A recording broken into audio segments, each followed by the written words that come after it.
Hey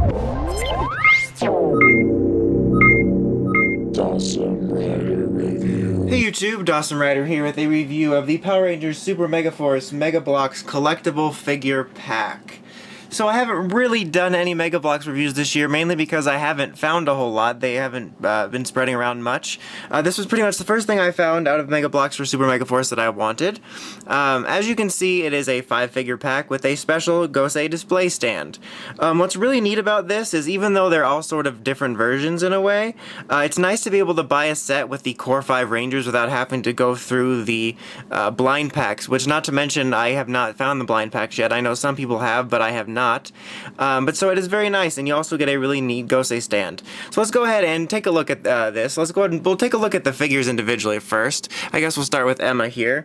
So this is the same style of little minifigure that we got with regular Megaforce, which are a little bit more tall and I guess a little more articulated figures than we got in the past with like the samurai line and stuff. And personally, I actually really do like this body style.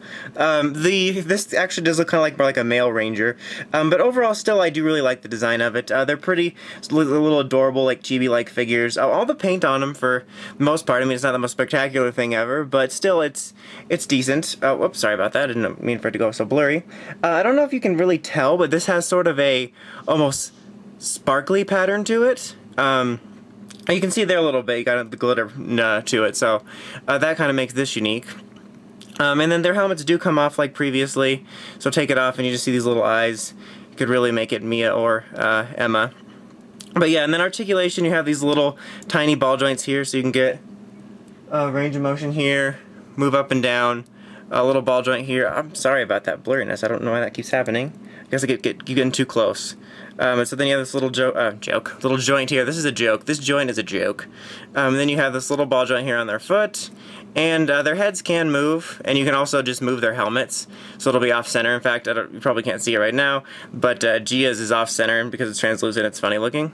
And you can move their little hands around as well. And obviously, they each do come with a sword, which is based off of the Super Mega Saber. However, these just look like, see the focus. These just look like regular pirate swords. But yeah, pretty neat. The articulation is the same on all of them, so I'm not going to bother to go over it. I'm going to kind of set them aside because I'm going to want to go over the base here in a minute. Alright, so now taking a look at Yellow. Yellow is the translucent version, so you can see that her face is a little bit off kilter, but you can move that out, and there's Gia's little face.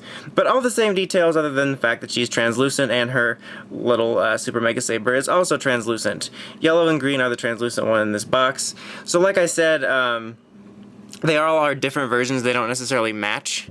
Here's Jake. We got the translucent version of Jake with his green Super Mega Saber. You can see his helmet's also off kilter, so sometimes you have to match it more properly. And then we have Noah here. Take his helmet off. He's more of the regular version with a bit, it's not really quite as noticeable, but possibly a bit of that glittery coloring that Pink has. But there is Noah's underneath helmet. And he gets a regular saber. So these two, blue and pink, are essentially regular, while green and yellow are obviously, clear. And he has a bit of a battle damage version here, you can see as well. Unless mine's just terribly scratched, but I believe this is a battle damage version.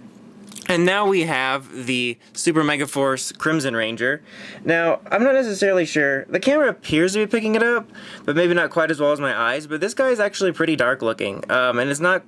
I haven't really seen many, like, in-hand photos of the other ones that came in the blind packs or that come with, like, the Skyship set.